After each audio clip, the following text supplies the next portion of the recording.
Hey, it's a rainy day out today. You know what that means, sleepyhead. That means we're mostly going to focus on estate sales.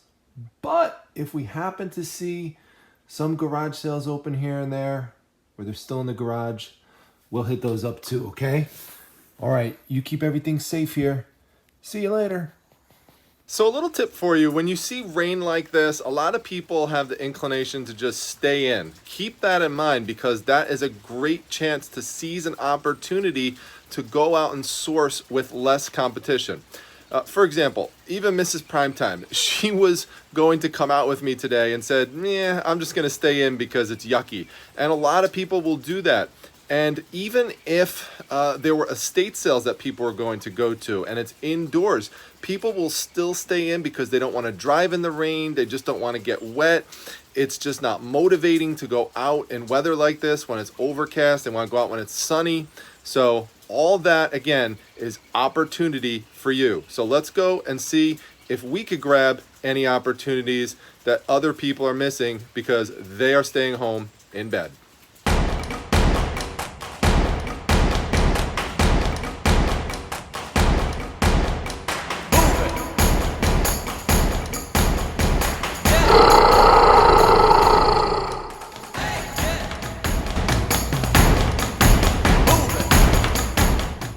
All right, well, picking up where we left off yesterday, this was the house towards the end of the video that I thought was an estate sale of that day, but it turns out it's actually today. So now it's about to start in a few moments. We'll head inside and see if there's anything good. So as soon as I walked into the house, it became quickly evident that there was not going to be much of value here. Even the older stuff on these tables was fairly generic, not collectible. So I just left this stuff behind. It just was not worth it. Now, if I was doing furniture flipping again with Mrs. Primetime like we were last year, I would have looked into picking up some of these pieces, but we're not.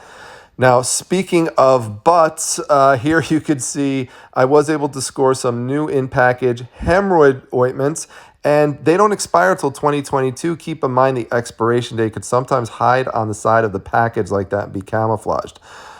This is an old television. I just wanted to show it to you. The jewelry on top was cheap and junky, so just left it there. And this was a bunch of boring old linens I could not wait to get out. All right, well, I got all three of these for just $1, and the comps on three of these are $25. So that's all I wound up getting, but hopefully I kick some ass with this sale.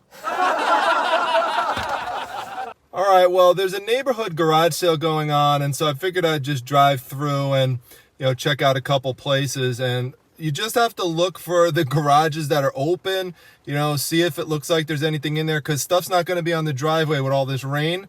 A lot of people will not take the time to do that, but again, use that to your advantage. It could net you some good finds.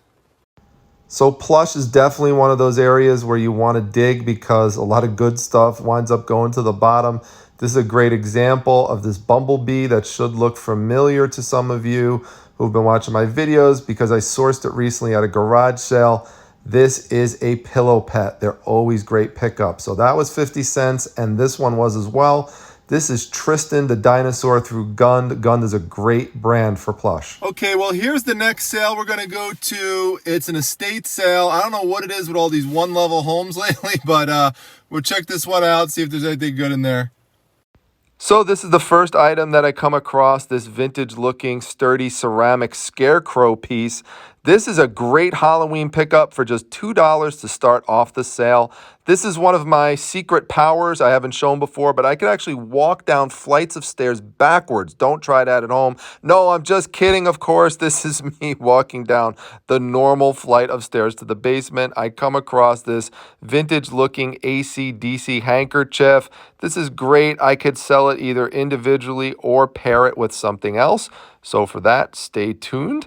Now, this is a great vintage t-shirt, Jimmy Buffett, the Outpost Tour from '91. The comps for that are between $35 and $70. This is great as well if you ever see the vintage caricatured professional sports player shirts. They're always valuable. This is Jim Kelly from the Buffalo Bills. Salem made that. This is a 94 Rock shirt, obviously vintage, from Watertown, New York. This is an AC/DC wallet for just 25 cents, so I could pair that with the handkerchief. And my hip-hop fandom really came in of great use here, because this is the Eric B. and Rakim album, Follow the Leader, from 1988, one of the greatest hip-hop albums of all time. It's got the original sleeve there, and it's in great condition. You know, could get probably like 20 bucks out of it. This here is another nice, colorful, granny squared crocheted throw blanket / Afghan. A nice item there for just $3. It's pretty big too. I came across some records. You know, the Grease one is overproduced, so forget that. But right in the front there, it's pretty funny that Ernie and Bert is worth more than Grease. So, you know, I could, probably get like 10 bucks out of that. It's from the 70s, and, it looks nice. The record is in good shape. You always want to make sure you check that. And, if you could open it up, make sure you look, make sure it wasn't like written on or anything like that. So that's all good. And, I just kept going through there. And this was really interesting to find. Comps on this are between like $20 normally. But this with Don Thompson, it's actually signed on the back. So he's like a pipe organ player. And that's amazing that it has his signature on it. So that's going to increase the value to what? I'm not sure. But very interesting. That's why I always got to check these things over. And look, another Ernie and Bert sing-along. So now I compare it with the other record, and I just increased the value of that little lot there. So happy to find that. And this here was interesting because I opened it up, and then there was a bunch of things inside. I couldn't believe it was still sitting there. That is Brian O'Byrne. Now, he is from Plattsburgh, New York. He's a famous character actor and acting coach. He's been in a zillion TV commercials. Well, more like 200, but I like to say zillion sometimes. And there's just lots of things in here that were signed by him, by whoever owned the house here was obviously a fan. And so stuff signed by him does sell. I mean, he's obviously not the most famous actor of all time, but he's been in so many things like Sanford and Son and Gunsmoke and Happy Days and just so many things, mostly in the 70s and, some stuff in the 80s. And, he dabbled in different projects here and there. He's actually said to have started the acting career of Nick Nolte. Nick Nolte slept basically, on his couch for a year while he was coaching him and getting him into different roles. So he's definitely a famous actor. He's not alive anymore, so things signed by him. If I could just post this stuff up either individually or a lot, that'd be good. And of course, always pick up these little packing materials. All right, so that one level house worked out really well. I got everything there for $13.25. I'm probably most excited about the vintage t-shirts that I found because those could sell really well. I'm excited about the records. Also, the Eric B. and Rakim record, that signed record was really cool. So a lot of great things there. So now just going to continue to go on and see if we could source more great treasures. All right, well, I tried some neighborhood garage sales and it just wasn't working out. So I said, let's head over to an estate sale and try our luck there. So let's see what's in here. So I head down the basement stairs yet again. I turn to the left and I see what looks to be a board game laying against the back wall. So I go over to take a look, and it's Ireland-opoly. I love finding any of these specialized Monopoly games sealed. I paid 10 bucks for it. I'll explain why later.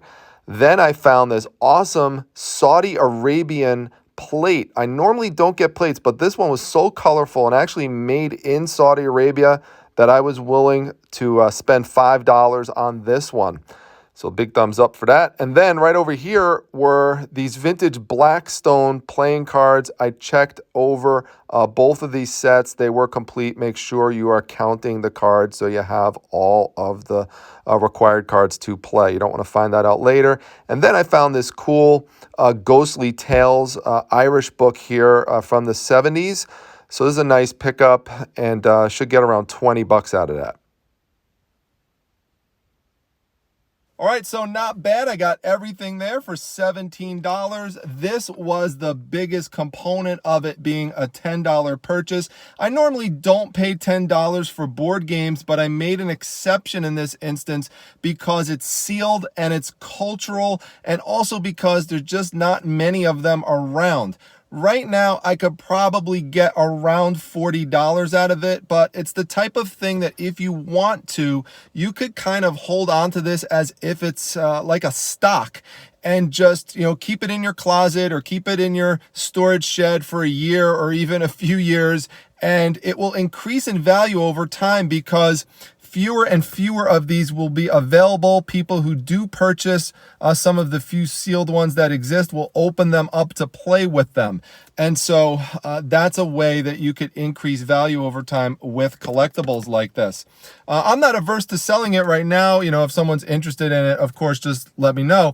But, again, remember, if you have a piece that you look at that it's like, yeah, I got to pay a little bit more for that than I really want to. Remember, I've said this, think of your entire day as one big bulk lot purchase. So if you feel like you're paying up $2, $3, $5 on an item here and there, it's okay if on other deals that you've made throughout the day, you're really killing it. Like at that other estate sale, I mean, I just did super well for $13.25 with all those vintage tees and the records and everything. So, that justifies paying up a little bit more than you normally would for this. And, maybe I paid up a little bit more than I would for the plate. I don't normally get plates, but that's such a unique piece that, again, it's a cultural item. And I figure someone who has, Saudi Arabian ties would be interested in something like that to display it, and you just can't find another one of those around.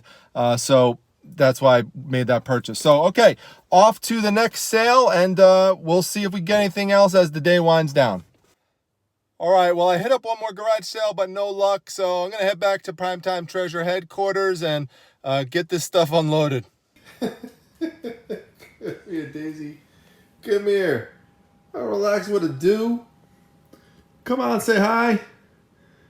Tell everyone what I usually say at the end of the videos. What do I say?